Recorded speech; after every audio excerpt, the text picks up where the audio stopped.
triggers and spoilers. Okay. Fuck you, Apple. Bitch. Shot, then clapboard. Oh, yeah. The drinking episode. The drinking episode. This is gonna be rough. I'm so bad at this. Cheers.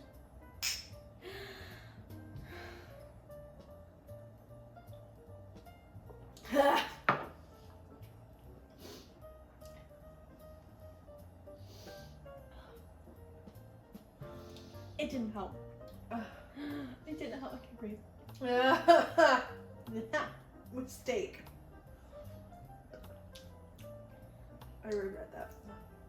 Whoa, daddy-o. Okay. I feel like I can say words. How do you feel? Hot. I feel hot. I feel warm now. I feel hot, Dick.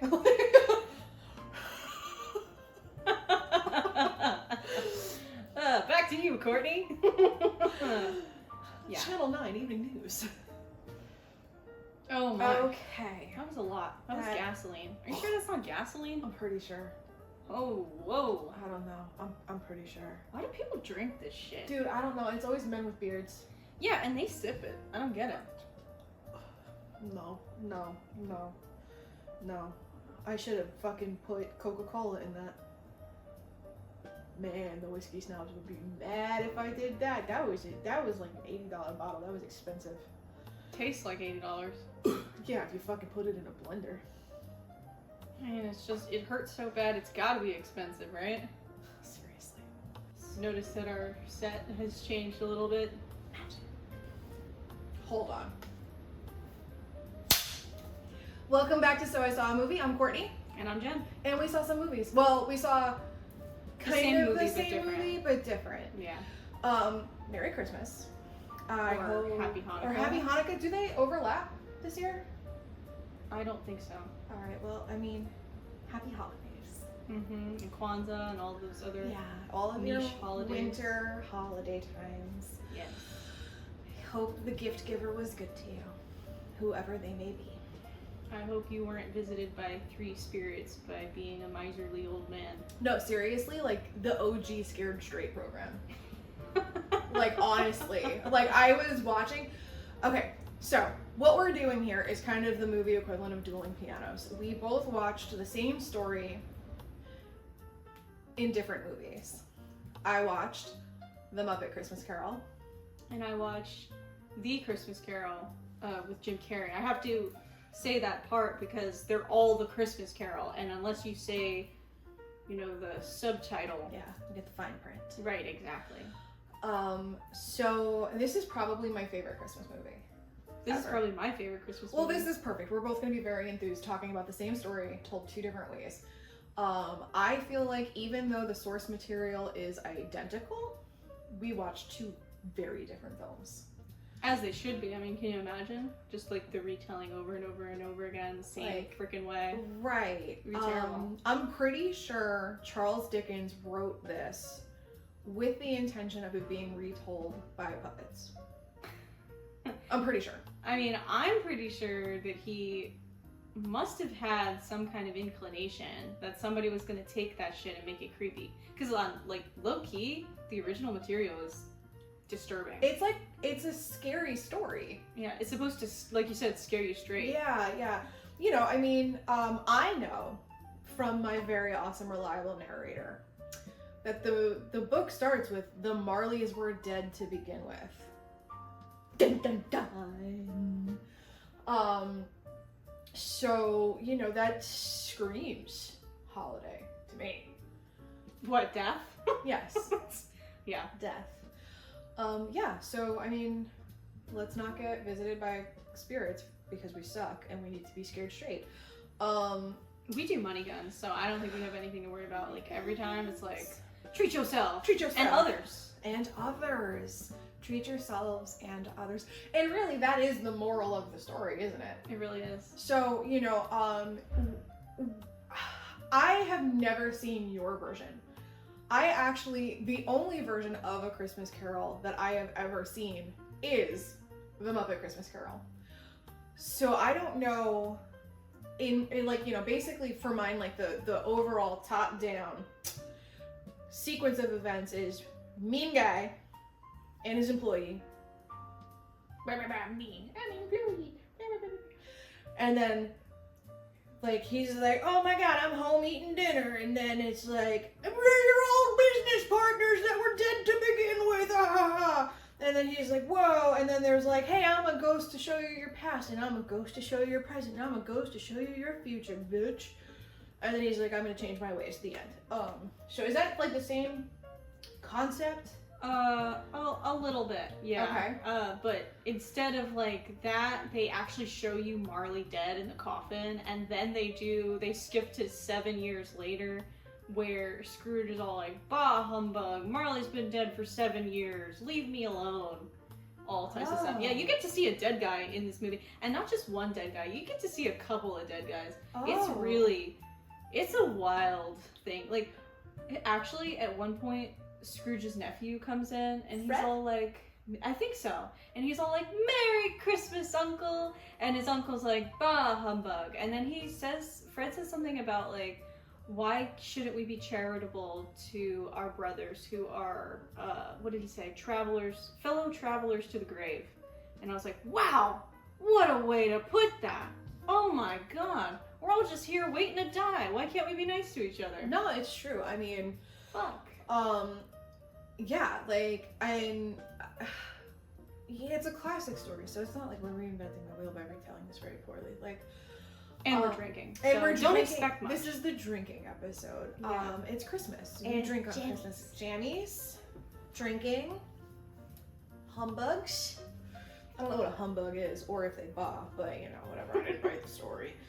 I'm like, you know, I'm not gonna tell Charlie what to do with his work. These fucking artists, man. You only appreciate them when they're dead, am I right? Am I right? And like, you know, fucking 100 million years later, no big deal. You know, 1800s, who? So my version of this was directed by Brian Henson, the son of Jim Henson, the creative genius behind the Muppets and Sesame Street and like fucking Labyrinth and Dark Crystal. Like, he's the puppet guy. But they're not like weird ventriloquy puppets. They're like fucking cool ass puppets. And to further my point, the guy who plays Roy Kent on Ted Lasso is also a huge Muppet fan. It's not weird, fuck you. Yeah, fuck you. Yeah. And anybody that says it's weird, you're gonna have to go through me. Oh, she'll kill you. Oh yeah. Oh well, yeah. You don't want none of this. And that's a rock fact. Wait, no, we're not doing that. That's okay. It's a hat fact. It's bitch. a hat fact, bitch. Mhm. You're gonna get tasseled. Mm. You're gonna get tussled and tasseled. What? But yeah, Thanks for having my back. you got it. Always. Oh, you're the best. That's what Christmas is all about. Having each other's backs, am I right? Actually, we are right. That is actually what this is about. I love how prepared you are, cause like also you've seen that movie like 1,000,000 times, Yeah. but I've seen the movie I'm talking about a couple of times, like maybe 4. I don't know who directed it. I'm a piece of shit. I know Jim Carrey's in it. I don't know anybody else. I saw like a still from your version. It's terrifying. It's terrifying. I also would like to point out I don't like this animation style. Typically, like Tintin is shit of nightmares to me. Like the Tintin movie is so, and a Christmas movie I literally can't stand, is actually banned from our Discord, is the Polar Express. Oh, Fuck Nightmare the Polar Fuel. Express. Oh god. That movie sucks. The hot chocolate dancing scene is all it's got, and that is fucking it. That's one that the song "There Will Be Miracles." No, I'm thinking of something else. I'm thinking of the Prince of Egypt. I just Wow, know that they was do the wrong. thing where they go the hot fuck that chocolate, shit. do. Fuck that, no. That's not so bad. But also though, why did they make Santa at the end so damn scary? He's literally a thing of nightmares. He looks like a Play-Doh man. Put that Play-Doh man back where he belongs, in the yellow container. Or so help me. Put that thing right back where it came from. Or so help me. So help me. So help me. And it's the second Monsters Inc. reference this week. We're doing good. Yeah. Yeah, okay, so I have seen my film every year since it came out in 1992. I was 2 years old. I love this film. It's my favorite film. The last 15 years, I cry for like 10 minutes chunk, so we'll just skip right over that.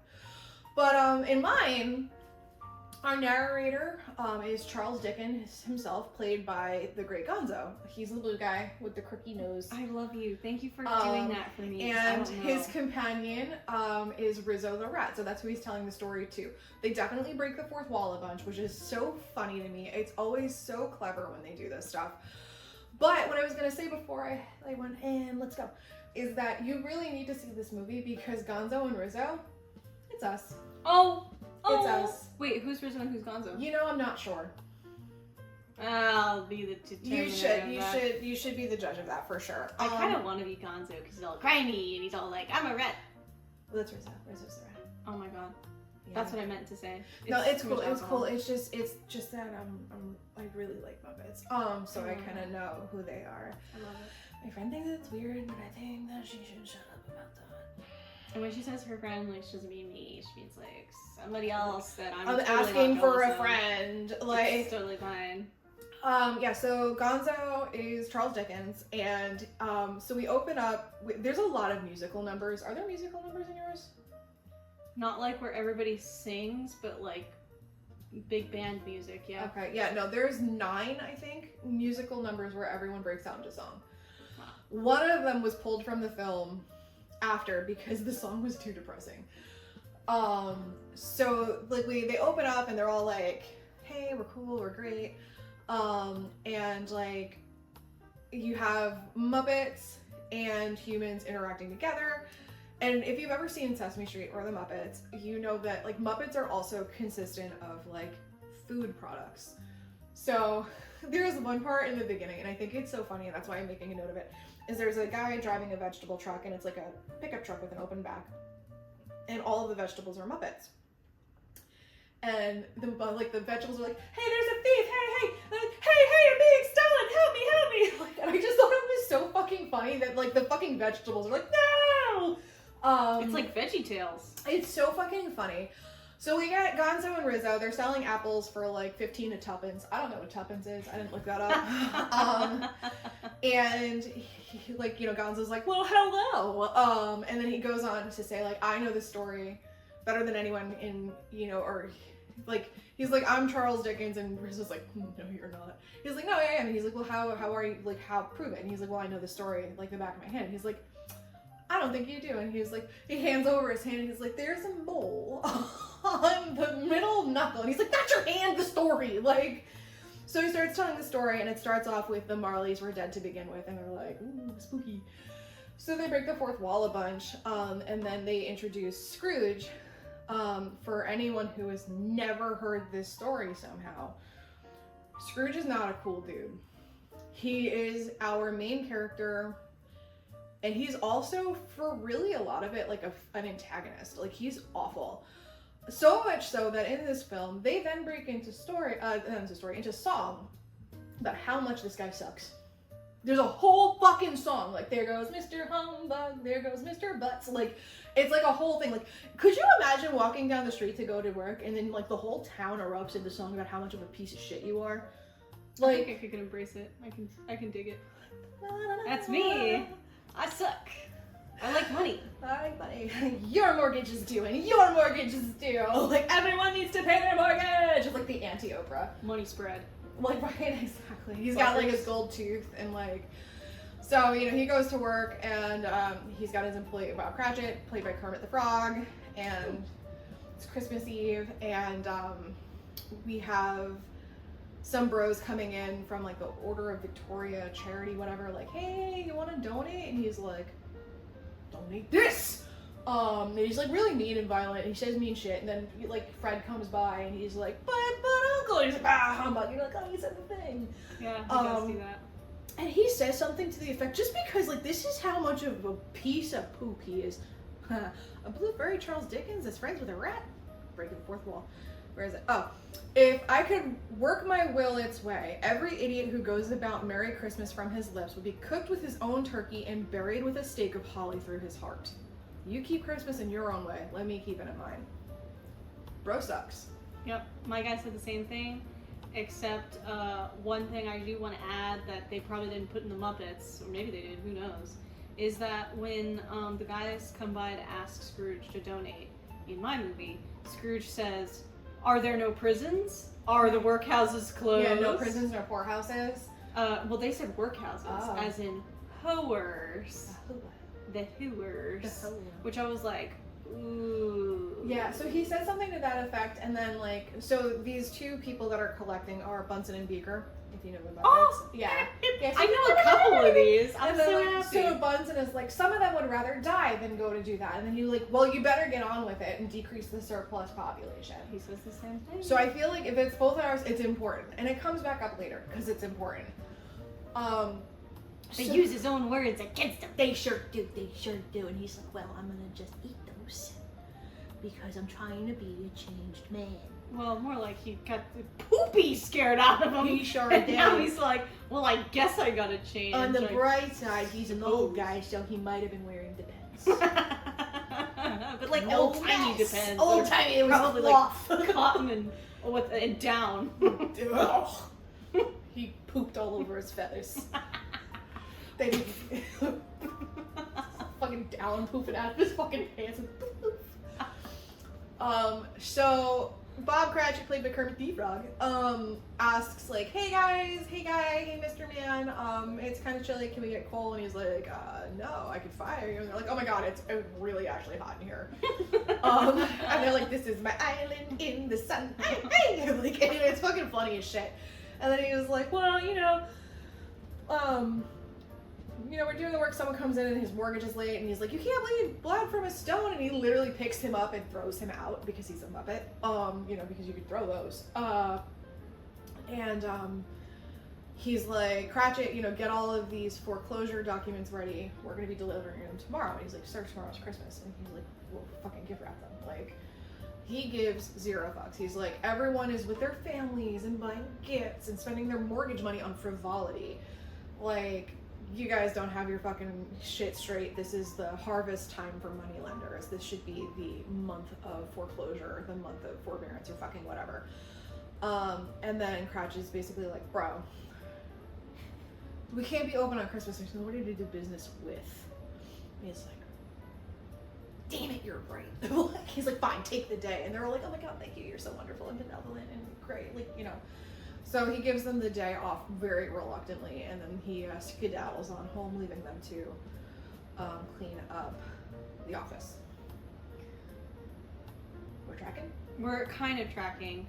I feel like in mine, they give a tinge, like a needle head to Scrooge, where Lenny Kravitz, or whatever the fuck his name is, he's all like... Bob Cratchit? There we go. Cat shit. And Bob Cratchit. Cat shit, bad shit, dirty old pot. So he's all like... Oh, no. Scrooge is like, so I suppose you'd want tomorrow off. And he's all like, well, yeah, please. And then Scrooge is like, yeah, okay, you get the whole day. But you better be early the next day. And he's all like, okay, I will be. So, like, Scrooge was, like, low-key... Like, it was almost a nice It was thing almost... to do. Yes, exactly. It was almost nice. Which I was kind of like... It doesn't really set him up well, because then he's an asshole for the rest of the time. Right. So... But I was like... I was kind of a little impressed there, because it was like... They gave us a little bit. You just get like a little nugget of nice. Yeah. So then he heads home, and then the guys close up. It's a musical number. It's adorable. It's actually the musical number I was singing before. So you see like a kind of little bit of a juxtaposition, because like Kermit is with like all of the people of the town, and there's like penguins ice skating, and they're doing their little party on the street, and like they're all like goofing around, closing up the shop. And then Scrooge is played by Michael Caine, by the way. Oh! That's a really important detail, because I'm gonna tell you something. If you really focus, Michael Caine acts this whole fucking movie as if he is acting it in a very formal play with other humans. But he's not. Mm-hmm. So if you've ever seen Muppet Treasure Island with Tim Curry. Been a while. Okay. Tim Curry acts as if he's one of the Muppets. Michael Caine acts as if the Muppets is a human. So it's interesting, the different, like, he's very, like, and it's actually honestly truly perfect. So you see this juxtaposition where, like, you know, all the people around the town are really happy and joyous. It's Christmas Eve. There's only one more sleep till Christmas. They break into song about it. It's adorable, and it's just talking about like love and community and giving. And then Scrooge gets home. He goes to his door knocker, and it like morphs into the face of Marley. So I think in the original story, like, there's only one Marley brother, or there's only one Marley. In mine, there's two. Yeah, in mine there's one.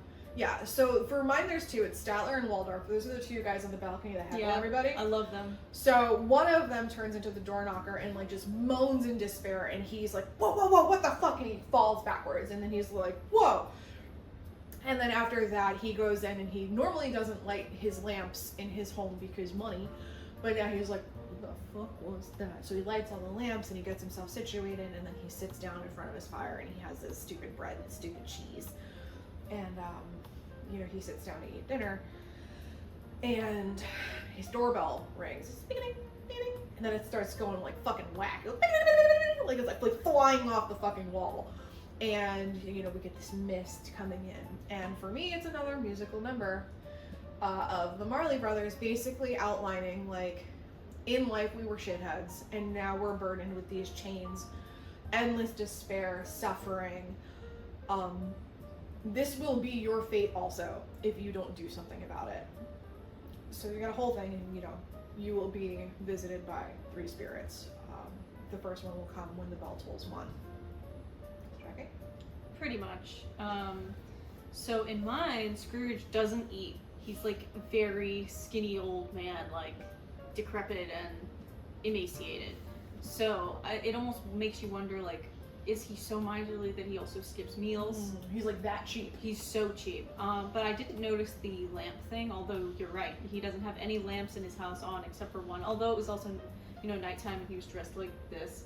And then Marley, what I think was an interesting tidbit, I'm not sure if it was in yours, but in the beginning, like I said, you see dead Marley in the coffin, and Scrooge is actually the one that signs his death certificate as a witness. Oh, wow. So, and he dies actually on Christmas 7 years ago from, you know, the night before Christmas.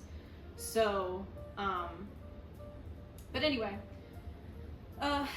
basically Scrooge takes the shekels that are off of Marley's eyes in the coffin. What? And if you don't know anything about that, when you die, it was an old custom that you would place 2 shekels, or 2 coins rather, on the dead person's eyes so that they could pay, I forgot his name, but you can, like to cross the river of Styx. The river Styx, yeah. So, and if you don't pay your orber, I think that's what it is. If you don't pay, you are left to wander forever. So who knows, if you hadn't taken the coins off of Marley's eyes, if Marley would have been traversing all this time. I'm not sure why he waited 7 years to come and deliver this message. Maybe he wandered all this way to Scrooge to scare the shit out of him. But what I thought was interesting is Marley talks about the chain and how each link is of his own, of each time that he was terrible, basically, and how he made it himself. And then the funny part is he wraps the chain around Scrooge's chair, takes him for a frickin' ride. It's so funny.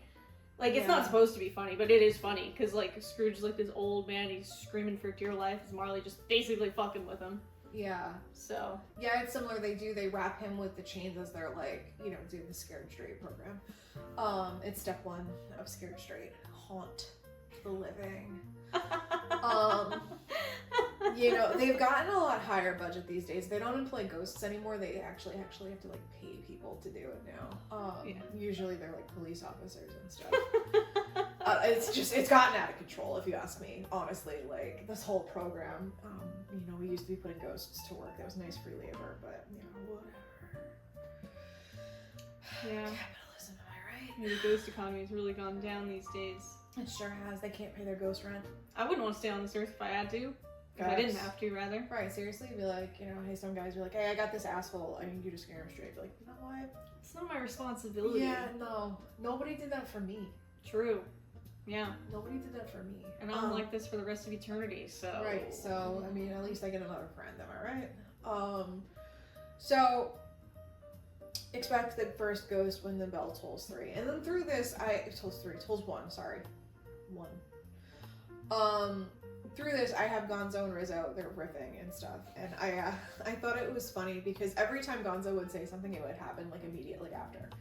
He'd be like, you know, and then the lights went out, the lights go out, like, and, like, Rizzo's like, how could you possibly know that? And he's like, I keep telling you, storytellers are omniscient, I know everything. And he's like, whoa, hoity-toity, Mr. Godlike Smarty Pants. And I was like, I just thought it was so funny.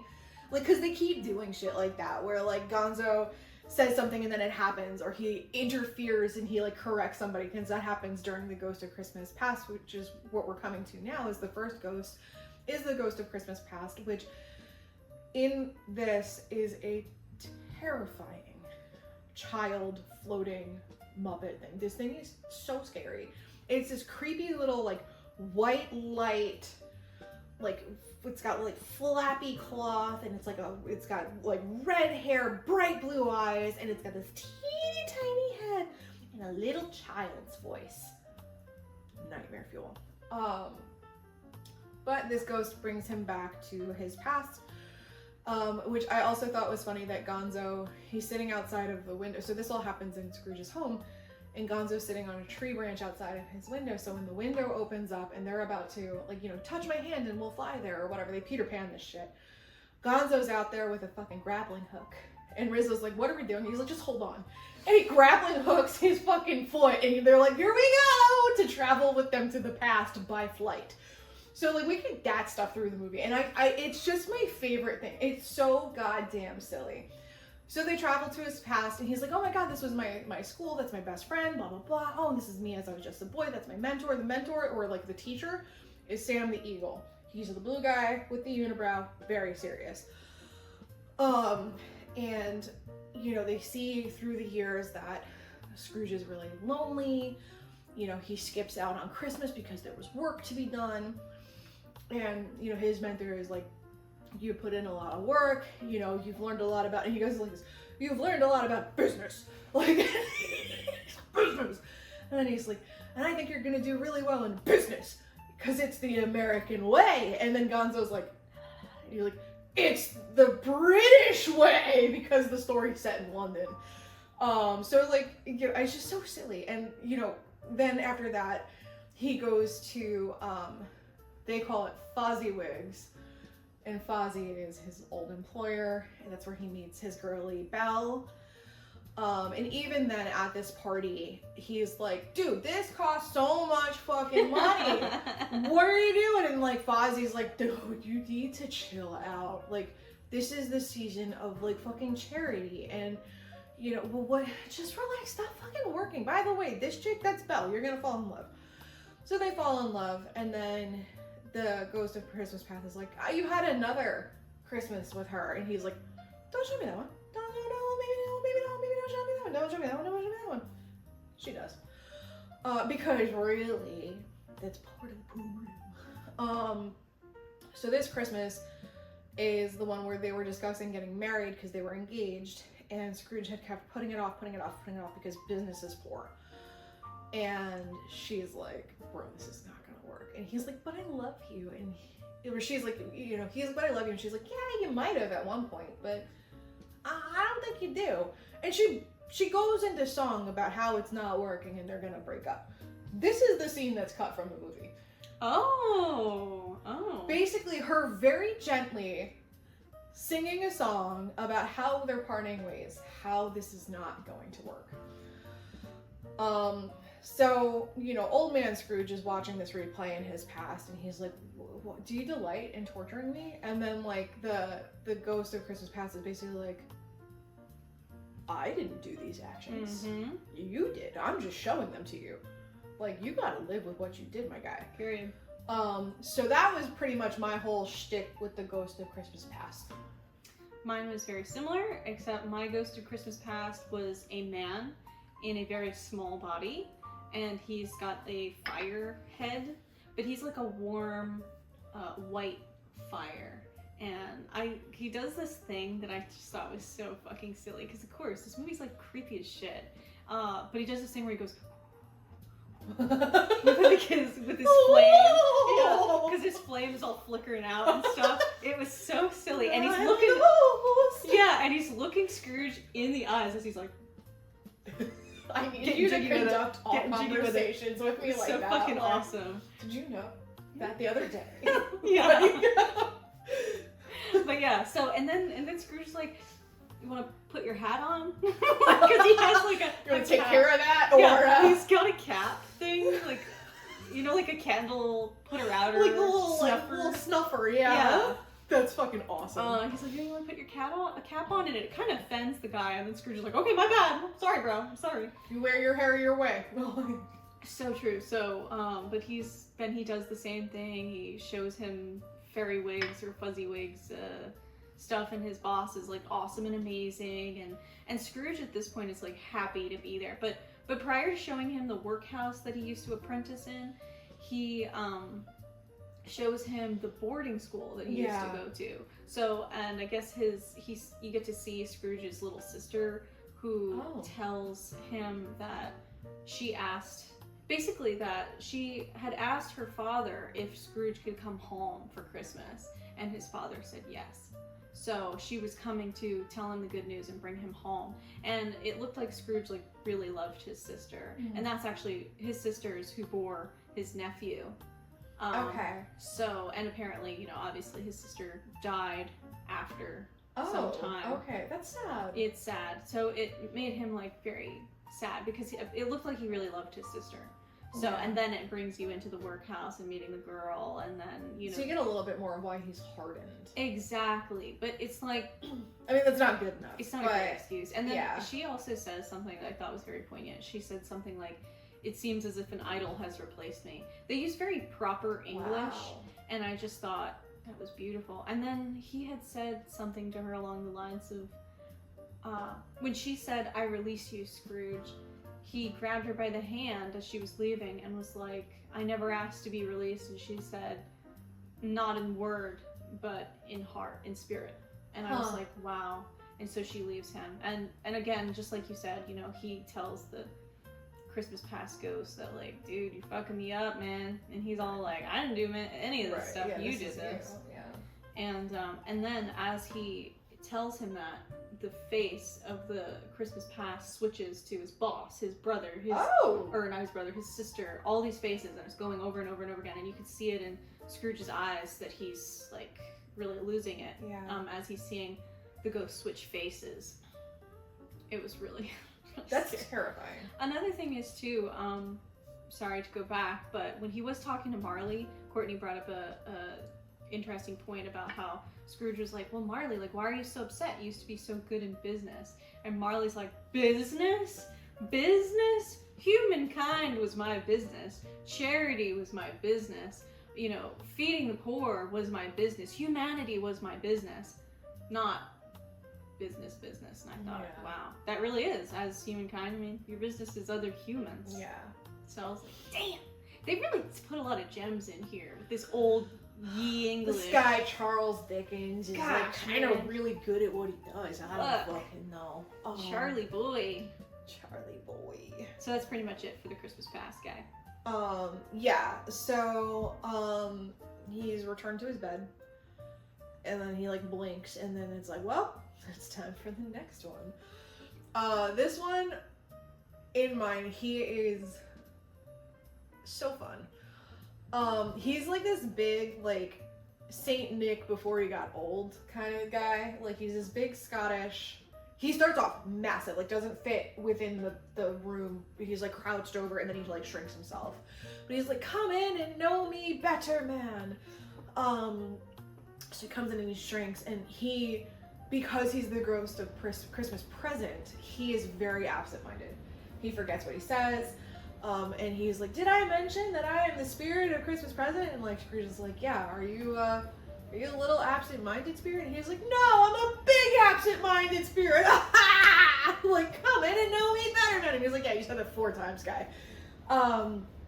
So then he takes him. He's like, we're gonna go on a trip. We're gonna go on a trip in a little rocket ship.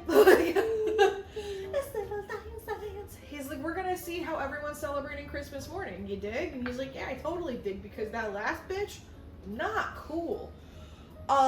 So they're like, great, grand, wonderful. And I think it starts off It starts off at Fred's. No, yes, no, hold on, because it's important the order that he does this. Oh yeah, like the spirit's like, have you ever noticed that everything seems wonderful at Christmas? And he's like, no, like, not really. And they go out and there's another musical number, and you can tell through this musical number that like Scrooge is starting to kind of warm up, because this guy's really fun, right? So if you're like not generally an outgoing person and you're with someone who's outgoing, that kind of like, it's like, all right, it's like, all right, we're doing okay. If you're introverted and you go out with an extrovert, like it kind of rubs off on you like a little bit. Like obviously you're not going to change who you are, but like, you know, he's a really grumpy bro, and he comes out and this the spirit is like singing about how Christmas is awesome and Christmas is lovely and Christmas is to be with your friends and your family and it's great, and like he's dancing, and then like, you know, he's like, I'm gonna dance with you because I'm a cool guy. So he starts warming up, and then he was like, oh, show me like hold on.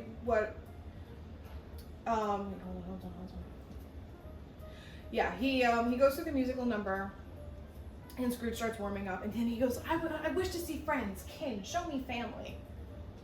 Wrong request.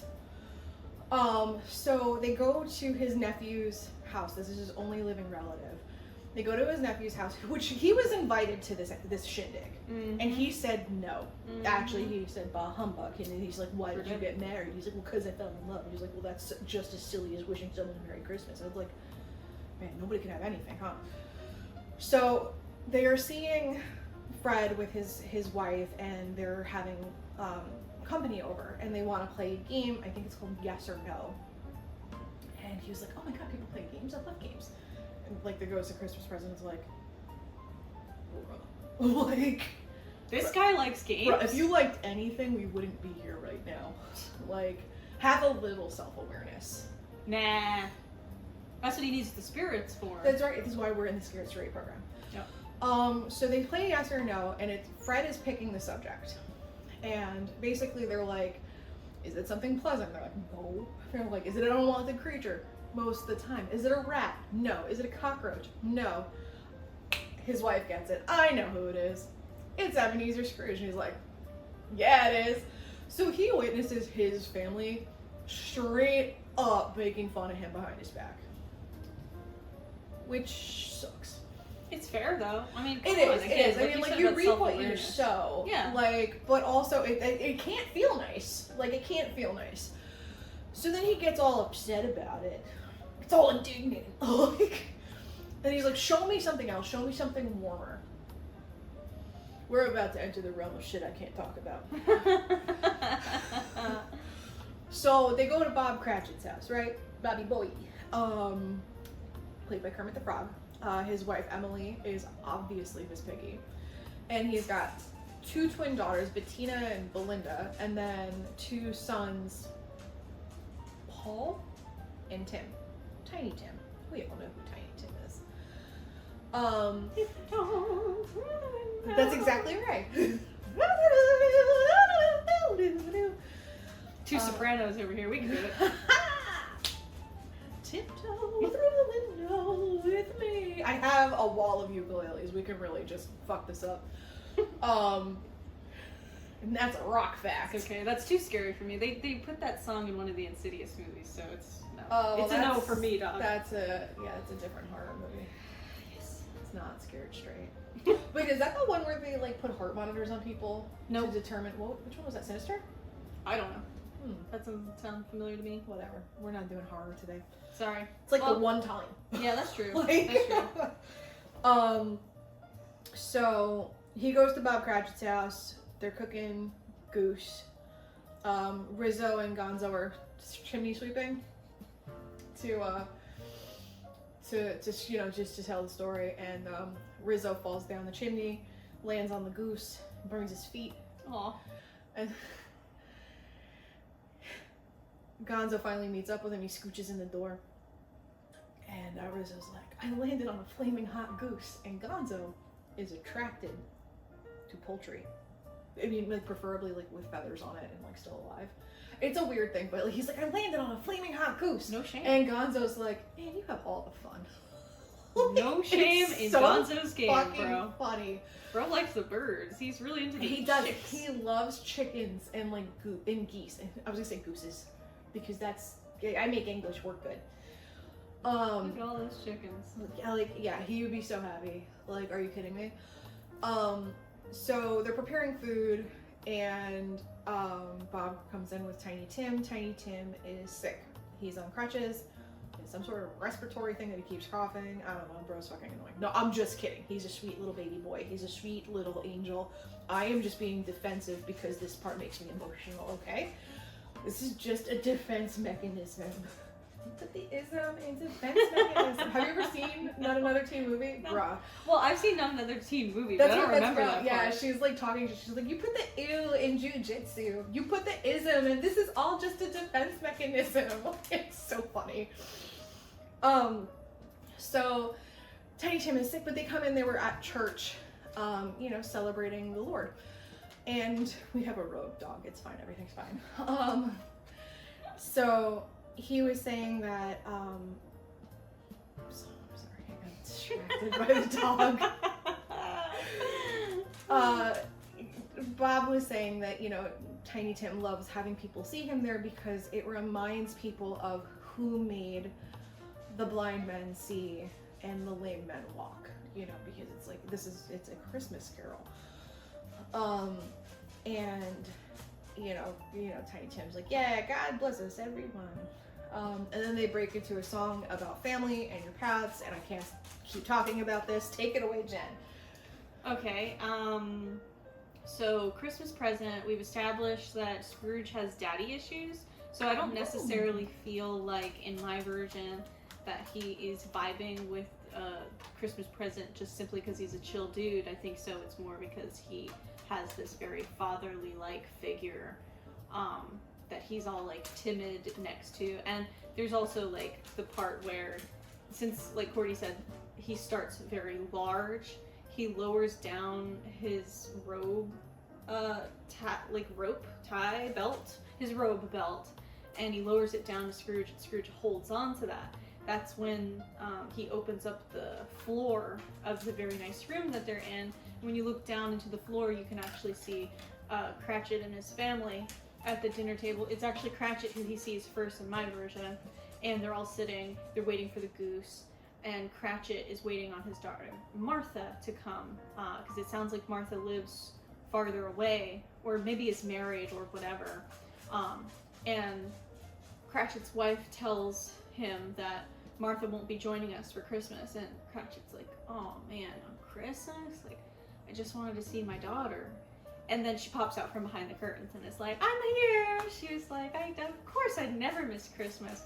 Which Cratchit's daughter is like tall and beautiful, and I just thought that was like a funny little part. And then Tiny Tim comes in and he says the same thing about, wanting to remind people about, Christ, I guess. And all that. So, and then Scrooge like kind of tears up a little bit at the sight of Tiny Tim, and he looks up at Christmas present and he's all like, what is to be of Tiny Tim? And he goes, I see an empty chair and a crutch with no owner. And I was like, damn. Scrooge was like, damn. I cry every time. It is, I cry every time. Yeah, it's really sad. I'm sorry, Courtney. It's okay. It's fine. I'm okay. I'm fine. I'm sorry. I'm fine. At least we have this nice puffball to dry your Which tears. is But there's a tad more to Mr. Christmas Present. He basically tells Scrooge that he only has midnight to live. So, and around that time, they're standing in the clock tower from where they flew up into the sky. Or not necessarily where they flew up into the sky, but rather the camera flows up into the sky, but they were looking through the floor. And Scrooge is like, wow, it's actually beautiful. Like, he's getting this kind of appreciation for the city and how beautiful it is and how lively it looks and the snow falling and all this stuff. So he's becoming sentimental of that. But then they fly through or whatever, and they get to the clock tower where he says, I'm gonna die at midnight. And then Scrooge looks down at the bottom of Christmas Present's robe, and he sees like a claw. And he's like, don't mean to be rude, but there's something sticking out at the bottom of your robe. And he's like, oh yeah, that is a claw, but it does not have much flesh upon it. And he says, open my robe. And so Scrooge opens his robe, and it's these two small children holding on to a Christmas present. And they're emaciated, and they're dirty, and they look like two little golems, you know? Like, my precious, but like, they're children. So, did your movie have starving children? No, not a single one. So it had two in mine. One was a boy and one was a girl. And oh, good. So they're nice and equal. Gender equality. Exactly. Beautiful. Love it. We're woke. So, and he goes, one is, the girl is Want, and the boy is... Ignorance. I forgot. I knew at one point. The boy is something. I'm gonna put it somewhere. The boy is that, and the girl is Want. And he's like, basically like, I'm all they have. And once I pass, I don't know what's to become of them.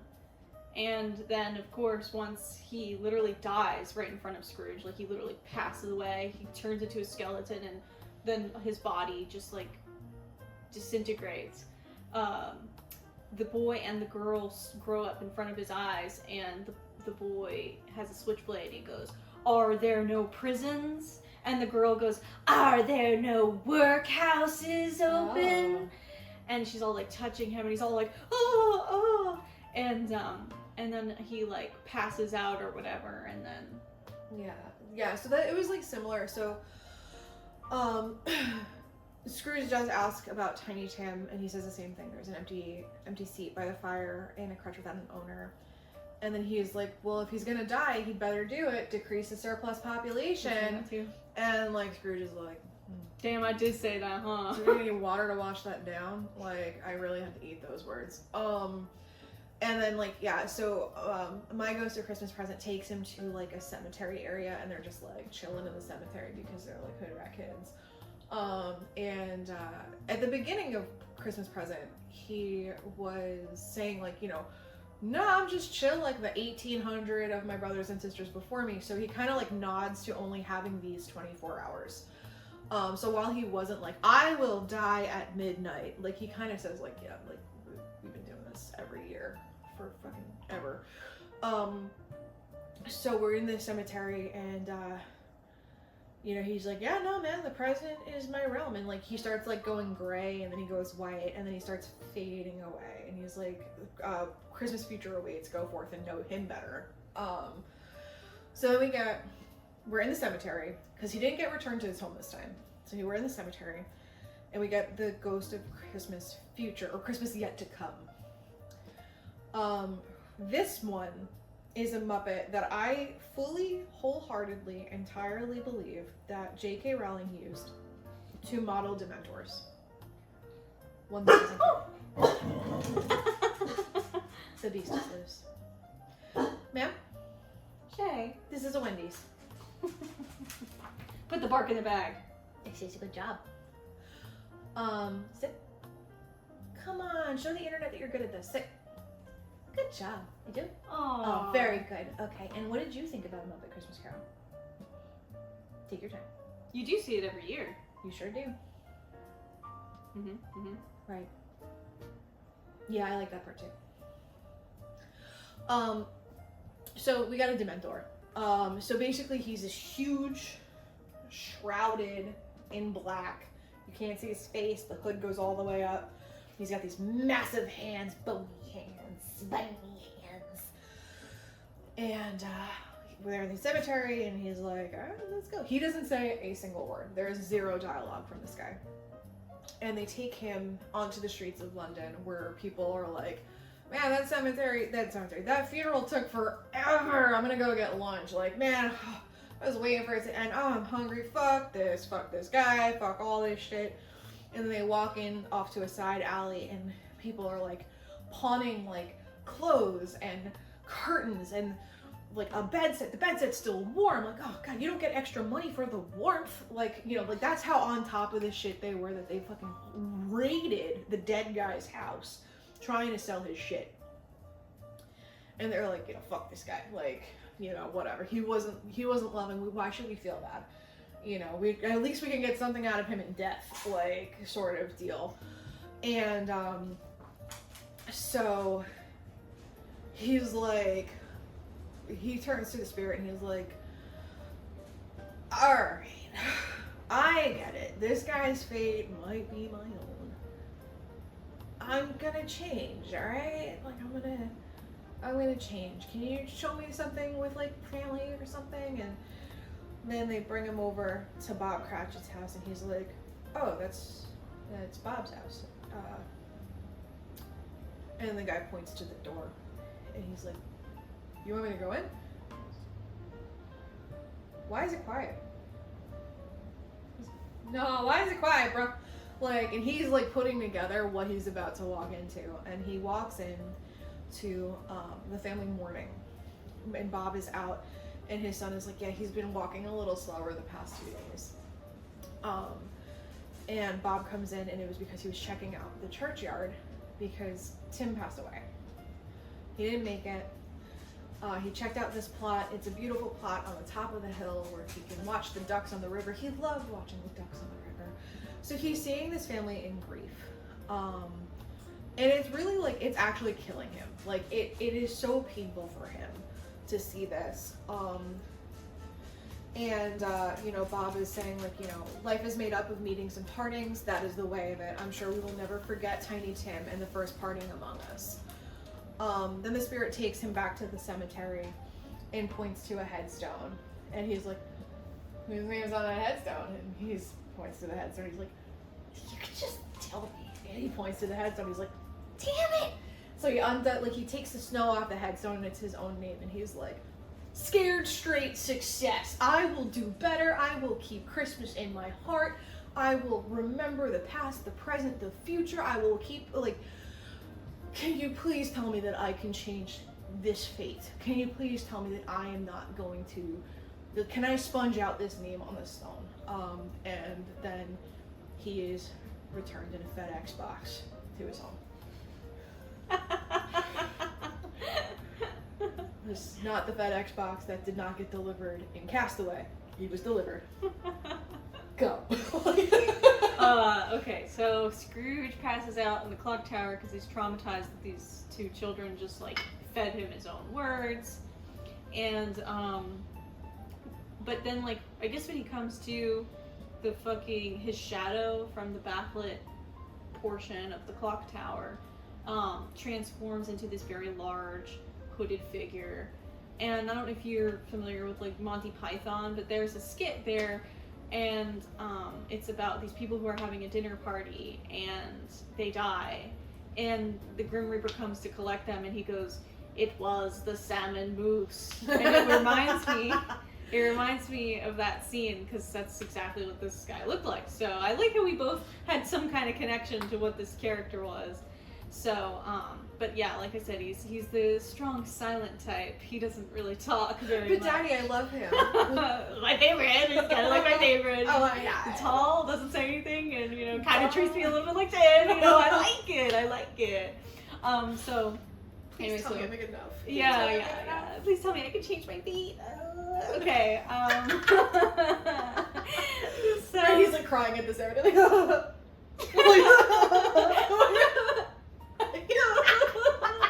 Tiny Tim. Yeah, so good. So yeah, it's literally carbon copy of what Courtney just said, except scarier, grimmer, sadder, more depressing. But the part that I did like is that when he, like, changed his mind about, you know, being a dick or whatever, he, like, hops out of bed and does the little heel click, and he's all like, yippee, I feel as if a boy today, and he's all Jim Carrey'd up, you know, and he's all like, yippee boo boo, but he's like this, like, scrawny old man, so it just looks ridiculous. It looks like Jack Skellington getting up and jeez. walking around, but, It's a like, little with one extra. of these. This little sleep cap. Yeah, he, like, actually opens up his window, and he's like, he sees these boys, like, playing and sledding, and he asks the boys if they're, like, hungry or whatever, and they're like, we're waiting for dinner. And he's like, how about a turkey for you all, or something like that, or a goose for you all, and he ends up buying them a goose or some shit or whatever. And he goes to Kravitz's house, and he's all like, I'm awesome. Goes over to Lenny Kravitz. I'm all better now, and all this stuff, and I'm a changed man now, yeah. Before he was like, it's just one of those days, and now he's all like, what's a Christmas song? What's a Christmas song? What was the one we were singing earlier? We were Beastie Boysing. Yeah, we did that one, but what was the other one? Bum, ba-da-dum, bum, bum, Oh, bum, March of the bum. Wooden Soldiers. Yeah, that one. Like, Yeah. Nutcracker Suite, there we go. There we go. One of them. I don't know.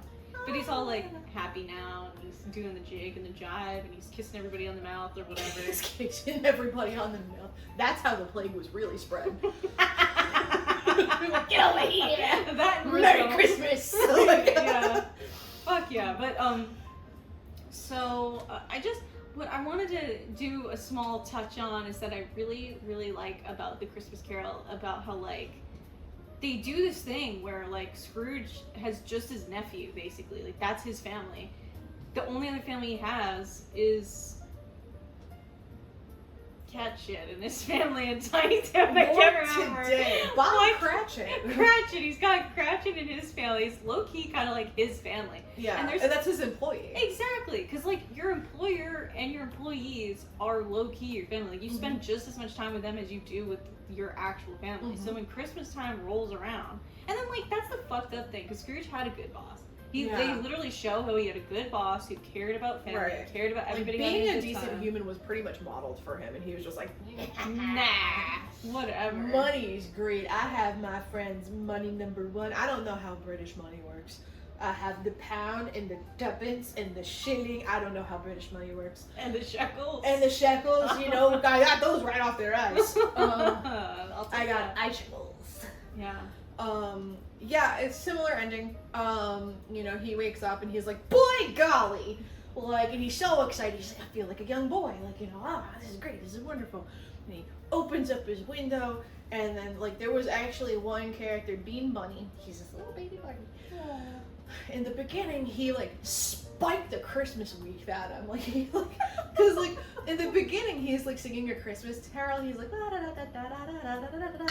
he's like, you know, like a penny for the song or whatever. And he's like, yeah, I'll give you a penny. Like yeets a fucking wreath at this kid's fucking head. So he opens up his window and he looks out, and Bean Bunny's there, and he's like, you boy. And he's like, I am a rabbit. He's like, is the prize turkey still in the window? He's like, the one that's like twice the size of me? Yeah. And he's like, I will give you whatever the fuck British monetary term if you go get that. And then he's like, what? You're crazy, bro. And then he throws a fucking coin purse at him from the second story. This is a baby bunny. Like, he's little. And he's like, okay. Like, he's like, all right, cool, I'll go get it. And then he gets ready, he goes out and break into song again about how great Christmas is and how he's changed and wonderful, and we're keeping family in our hearts, and this is amazing. And then this poor bunny comes back with this giant fucking turkey. And then he's going through and he's buying gifts and he's dispersing them out to like the villagers, and I was gonna say the village people, but I'm like, they didn't make an appearance. And you know, in the beginning there's no cheeses for the mices, but now he got cheese for the mice, and it was adorable and wonderful. And then he goes to Fred and his wife, and he's like, if I give you this, will you maybe not make fun of me? And then like presents for everyone. He got extra coal for his employees so that they could be warm. And then he goes over to Bob Cratchit's house. And he's like, all right, guys, and he's like, and he knocks on the door, and Bob answers, and he's like, why aren't you at work? And he's like, well, you gave me the day off. And he's like, does that sound like something I would do? And he's like, no, but you did. Like, and then he's like, you know, I expected to see you there. And then Emily's like, why? He's like, and he's like, and henceforth, I am going to give you a raise. I'm gonna pay off your mortgage. I'll give you a raise. And she's like, I'm gonna raise you off this pavement. Wait, what? And then, and you're like, and henceforth, whatever the fuck, I'm paying off your mortgage. I'm amazing. And then they all feast together, and Gonzo comes back like, see, this was not too bad. Like, because for Ghost of Christmas Yet to Come, he was like, this is scary, I'm out. Like, I'll see you guys at the finale. Hey, dude, you're kind of fucking up my flow here. Bruh. Lady! Down in front. You good? We're trying to do a podcast here. That's what I thought. It's better. So they're all feasting, and then Gonzo comes back, and he's like, and then Tiny Tim, who did not die, Yay! Scrooge became like a second father to him, and everyone lived happily ever after. And then like Rizzo's like, what a good story, and he's like, yeah, you like that? You should read the book. Aw. And then the end. And I love it so much. You know, we get another God Bless Us Everyone, and then the song, can you stop? You're gonna make this real hard on editing, Jen. Come Why? on. Though, there's a reason I lock you up. Come on. Yeah, there's a reason I put you in the bedroom and I give you a treat and then you shut up. They won't let me out. You want your own microphone? Let me out. No. You're hiding by Jen. Nice. But they sing a song, and it's like, the love we found we carry with us, so we're never quite alone. And I thought that was really beautiful. Oh. You need to watch this film. I will. You watch must. This. The soundtrack is so wonderful. It's so sweet. It's so silly. It's such a lighthearted, serious Christmas movie. Like, because like really the subject is very serious. On top of it being scared straight, it is really just perspectively like, we owe it to ourselves, our families, our friends, the other inhabitants of this earth to be decent. Like, that is our responsibility. Our responsibility is to be decent. Like, to be charitable if you can. And like, even Bob Cratchit, they were poor. They didn't have any money. But they were still charitable, and they still went to church, and they still like, you know, I want to show everyone, you know, like, you know, and they it was like a religious thing, which to each their own. But honestly, love is not a religious thing. Kindness is not a religious thing. Decency is not a religious thing. And I feel like that's really just like the point of this. Yeah, it's true. And you shouldn't be doing it just out of fear for, you know, your own doom. It really should come from a place of wanting to do good for others. I do think there is a part of this that it's like a little fucked up that you have to be scared straight. Like, right. I mean, that's just kind of tough, man. Yeah, but I think that it's important that they're showing, like, so this instance of this horrible human being, he had to be scared straight, and it worked.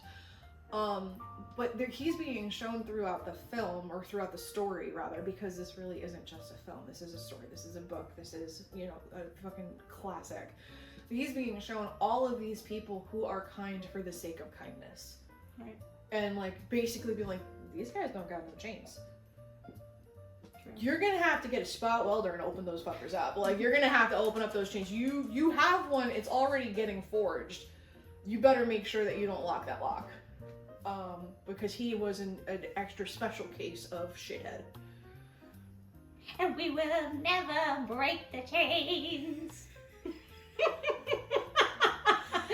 Yeah. Is that Fleetwood Mac? Yeah. If you don't love me now, you ain't ever gonna love me again. And they knew everything about love. They all fucked each other. They so, you know? sure did. She was a problem.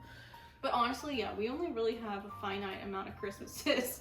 It's a really fucked up reality. Mm-hmm. I think you can truly see that through Tiny Tim. Yeah. Like, for someone like Tiny Tim, that not every day is guaranteed. Every Christmas that you have is a really special and wonderful thing. Because like Christmas Present had said, it's just so weird, like things just feel good on Christmas. And it's like, you're not gonna get too many more of those. Yeah, you never know. Yeah, and I think it's important too because like Scrooge, he an old motherfucker. Yeah, he got so many Christmases. He being got so miserable. many, and then he's showing this young boy who is sick, who doesn't. His days are numbered. His days are numbered, let alone his Christmases. Yep, true. So, and he's seeing this little boy with so much love in his heart and kindness and like selflessness, and it's like, bruh, come on, if this like fucking 9-year-old can do it, why the hell can't you? Figure it out. Tighten up, Mr. Scrooge. Be better, man. Yeah. Man. But yeah, this is my favorite Christmas movie. I watch it every year. I cry for 20 minutes during it every year. I could pinpoint exactly where I start and stop crying every time. Tiny Tim makes me sad. Aww. But it's like, because the song that they sing, you'll know when you watch it, the song that they sing is just so heavy. Right. That it's just like, you know, I mean, like I mentioned last episode, I'm a 2-time member of the Dead Parents Club. So like this shit is like, oh, trauma, you're here. Okay, let's just hold space for you and go through this grief properly. Because they go through like, you know, you have your family and your friends, and that's what you have. That is what you have. Money comes and goes. You know, as long as you have shelter, you're fine. Like, Right. So, you know, I'm just like, and it's so sad. And like, he's just a sweet little baby frog. Like, it's just so cute. Like, it just, man, he gets me. Every time I just weep. Oh, I'm sorry. That's fine. Trauma's fine. Grief is fine. It's all part of the human experience. Fuck yeah. So, you know, you just make room for it and you get through it. And, you know, my heart goes out to everyone who's feeling tough times during the holidays. It's not an easy time to go through when you're suffering through grief, or even just being like estranged from loved ones, or being long distance or whatever. It's not an easy time. You know, just keep as much love in your heart as you can. Yeah, because honestly, all you have is comfort. Finding comfort in, you know, food, friends, anything you can really cling on to. Because like they said, you know, we're all just walking slowly to the grave, you know what I mean? Yeah. It's just let's hold hands while we do Let's just make it pleasant while we're walking. Yeah. Let's make it a pleasant walk. So, fuck yeah. Well, I'm just so happy to get to experience this Christmas with you as friends and pretty much family at this point. Yeah, you your know? family has invited me into theirs, and I love that. I'm so grateful. Fucking shout out to Jen's family. Mm. You guys are best. Yeah, shout out to the humble abode you got over here, you know? Awesome. You made this a beautiful, lovely place. Awesome. You know, I look forward to coming here every other Friday to film, and it's just been so nice. It's been such a pleasant year. Aw, thank you. I love that. So, Yeah, no, it's good. I'm very happy. I'm very happy with everything, honestly. I'm grateful. As much as I have lost, I have gained. I have gained a lot of found family, and I am so lucky. So, I'm grateful for you. that was so fucking cute, Courtney. No tears. There's no tears. crying in podcasts. No. Where's fucking Tom Hanks? Where's Tim Honks? Where's Tim Honks? I need Lenny Kravitz and Tim Honks right now. Where's Tim Honks? Oh god. So yeah. Beautiful. So, we'll see you guys in the new year. Yeah, This New is Year. our last one. Old us, you know. We're on our same bullshit. Yeah. Man. Like, come on, get the fuck out of here.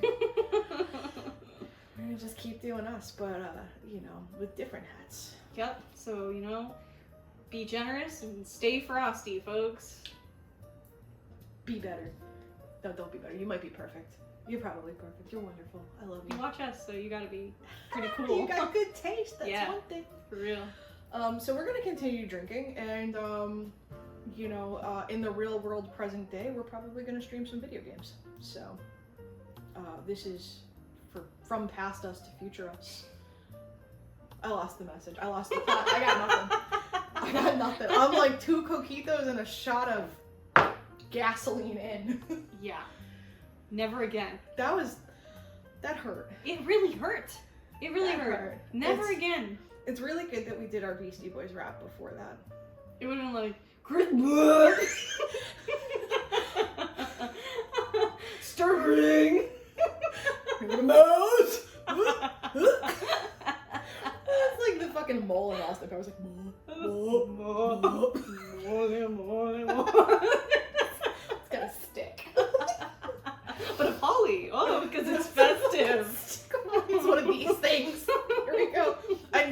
but I'm pretty sure that I will set this place on fire. Yeah, we have to be really careful around this area. Yeah. But seriously, go watch. It's Christmas. Go watch A Christmas Carol. Go watch both Christmas carols. Go compare your own notes. I don't care which one you watch first. Watch Muppets first. But No, I don't know about that. You might need to watch the Muppets to recover. to recover from that nightmare of a film. It's scary, folks. If you haven't seen it may be animated, which implies it's for children, but that's why I think it's I think crazy. that's an unsafe assumption. I think it's so nutty that they cut a scene from the Muppets movie, and then they were like, hey, what if we made the whole movie like that? Like, what if we made the whole movie so sad, like just so upsetting? Yeah. And I love it because it's me, you know? I love it. It makes terrible. you feel alive. Yeah. No, I really do think you're gonna like the Muppet one. It's really, really sweet. I do too. You said it was funny, and it sounds like they put a little. It's so bunch of silly. stuff They in break there. the fourth wall. They make references to somewhat modern stuff. Like, you know, they're smart in that they don't age their movies by putting in like actual modern day references. But then there's a part where like Rizzo and Gonzo they're trying to get closer to Scrooge's house, and they're climbing the gate. And Rizzo's up at the top, and he's like, I fucking hate heights. Like, you know, like he's like, I'm so scared. I hate heights. It's just terrible. And Gonzo's like, jump, I'll catch you. And he jumps, and he fucking misses, and he lands in the snow, and he's like, thanks. And then he's like, forgot my jelly beans. And he goes through the grates of the fucking gate, grabs his jelly beans, and walks past. And he's like, you could fit through that the whole time? And he's like, yeah, why? He's like, you're ridiculous. Like, it was just, it's so funny. It's like little nuggets like that are, to me, they're hilarious. It's like, it's so clever. It's so good. It's good. I look forward to watching it. Minimal nightmare fuel. Good. Yeah. That's cool. Yeah, you will sleep happy. So yeah, watch Muppets after watching whatever the hell she watched. For sure. Mine's fucked up. Yeah, Fucked that sounds up, dude. terrifying. So, Merry holidays. Merry Chrysler. Merry Chrysler. Happy winter holiday. Happy non-denominational day. Happy Thursday. Nice. Okay. Bye. Bye.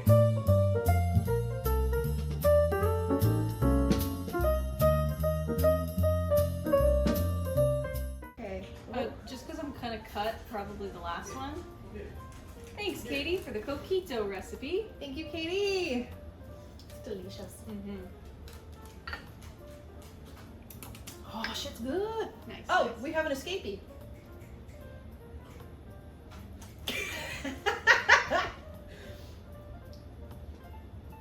I guess you could stay. Why not? Nah, fuck it, let's go. Sorry, editing, Jen. No, that's okay. You know. What do you think, Shay? Oh, Evie, no. Evie, no. Oh, no. She's like, why are you not petting me? I'm sorry.